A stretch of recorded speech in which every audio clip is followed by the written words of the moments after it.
Hoje, 28 de agosto de 2009, deve estar repercutindo nos jornais o resultado do julgamento ontem no Supremo Tribunal Federal do ex-ministro Palocci. Segundo o ministro Celso de Mello, Palocci ou Palocci, pouco importa.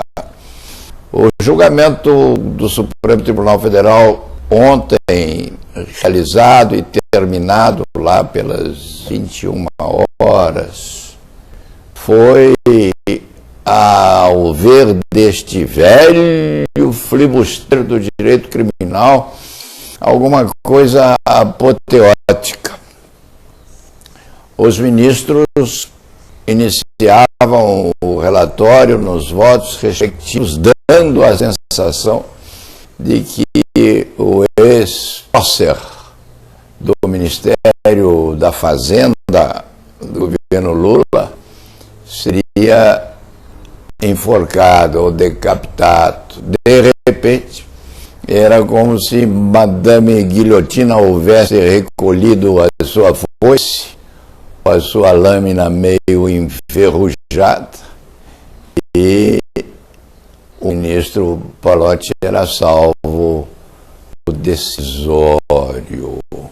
Deu-se a impressão, até mesmo pelo voto de um ou outro ministro, com relevo para o ministro Peluso, contemporâneo deste advogado, lá na antiguidade, junto aos mares santistas, quando jovens éramos.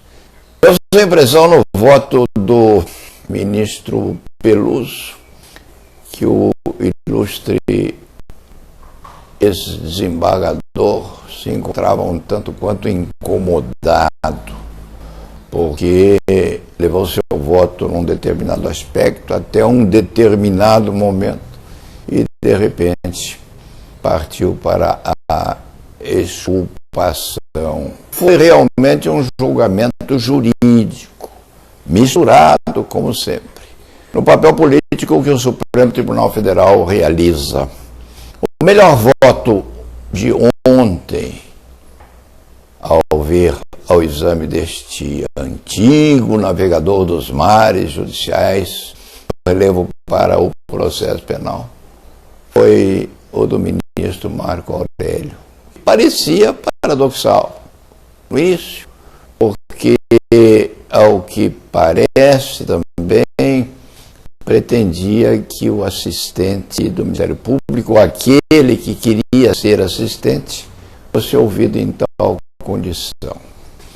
E votou pelo recebimento da denúncia, acompanhado de uma ministra que não a ministra Ellen Grace, cujo nome escapa a este advogado agora, porque está no improviso e a memória não o ajuda. E o ministro Marco Aurélio recebia a denúncia, a ministra excepcional, jurista, por sinal, também o acompanhava, o ministro Celso de Mello o acompanhou, e o ministro Brito também votou pelo recebimento da denúncia. Confusão enorme aconteceu quando se rejeitou a denúncia quanto a Palocci e quando não se sabia o que fazer com os dois acusados remanescentes.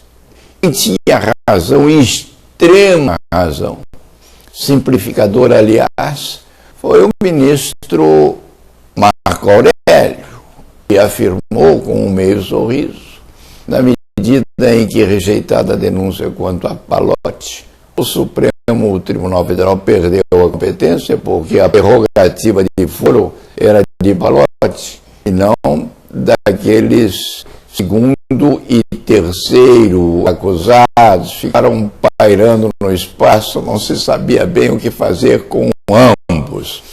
Até que parece, por 4 votos a 4, a denúncia foi recebida em relação a um deles e rejeitada em relação ao outro. Ficou pior a emenda que o soneto, porque se o Supremo Tribunal Federal perde a competência para julgar os remanescentes, evidentemente, também a perde para receber ou não a denúncia, cumprindo-lhe, conforme remansosa jurisprudência, remeter os dois infelizes ao primeiro grau de jurisdição para que o juiz ali, na vara comum deles, fizesse aquilo que pretendesse na tramitação do processo, ou no recebimento ou não da denúncia, que oferecida também por membro do Ministério Público com atribuições privilegiadas,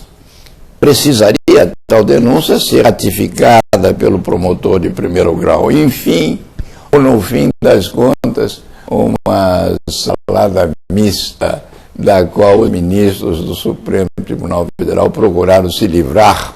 No fim, o ministro Gilmar Mendes, que merece o respeito deste advogado, que terminou por elogiá-lo anteontem na Câmara Municipal de Santos, quando convidado a falar naquele local, ao mesmo tempo que o ministro também pronunciava uma conferência numa universidade santista, da Sete, por sinal lá existente. Santos é profuso em faculdade de Direito. Mas esse advogado elogiava o ministro Gilmar Mendes, que é um homem corajoso, e que se confundiu no fim do processo, livrou-se da decisão repentinamente porque as coisas iam complicar-se. Ao encerramento, o que temos? Feita-se a denúncia quanto a Palotti ou Palocci. Este advogado criminal não mete a colher em manifestação de companheiro. Essas coisas são soturnas, são sigilosas, não se pode intrometer a opinião no mérito das pretensões punitivas e da atividade defensiva. Palotti tem a denúncia rejeitada, um dos remanescentes tem a denúncia recebida, o terceiro tem o libelo também submetido à repugnância da Suprema Corte, e temos essa colher de pau voltando à mesa. O sôfrego presidente da República, que agora sim, este advogado pode falar, porque se compõe de fundamento da natureza política, volta Palotti à mesa do sôfrego presidente da República. O que acontece, e agora o velho flibusteiro do direito criminal pode manifestar sua opinião, porque se desveste da crítica no aspecto jurídico ou judicial e não intromete a sua opinião na posição de colegas excelsos. O que acontece agora é que o ex-ministro vem tatuado definitivamente junto ao povo brasileiro. Vem como uma flor de lis, aquela flor que era posta no peito daquela mulher que contracenava com os três mosquiteiros. Aquilo não sai. Aquilo não sai mais. Fosse uma infração penal de violência, fosse a submissão a um processo criminal agressivo, daqueles crimes limpos, crime de sangue, o povo até entenderia, mas fazer Palotti agora o baluarte do governo Lula com o PT esfrangalhado, com o PT em frangalhos, é uma tarefa que nem a duplicação da enorme verba destinada à publicidade do Castelo Presidencial, nem essa publicação leva a lugar algum. Ao ver deste antigo e fabulador criminalista, o ex-ministro Palotti se livra da ação penal. Para os advogados criminais, sucesso absoluto, os parabéns àqueles companheiros que defenderam o ex-ministro, hoje deputado. Missão cumprida, liberdade preservada. A preservação da liberdade é a primeira missão do criminalista. Voltam os companheiros com as loas de estilo. Trabalho excepcionalmente bem desenvolvido e justificador da merecida posição que os criminalistas, colegas de São Paulo, ocupam biografia da advocacia especializada brasileira, tocante ao aspecto político, ao ver deste velho criminalista e antigo crítico das coisas acontecidas na corte brasileira, o ex-ministro Pallotti politicamente está frito. Não há quem consiga vá-la sobrevivência. E ponto final.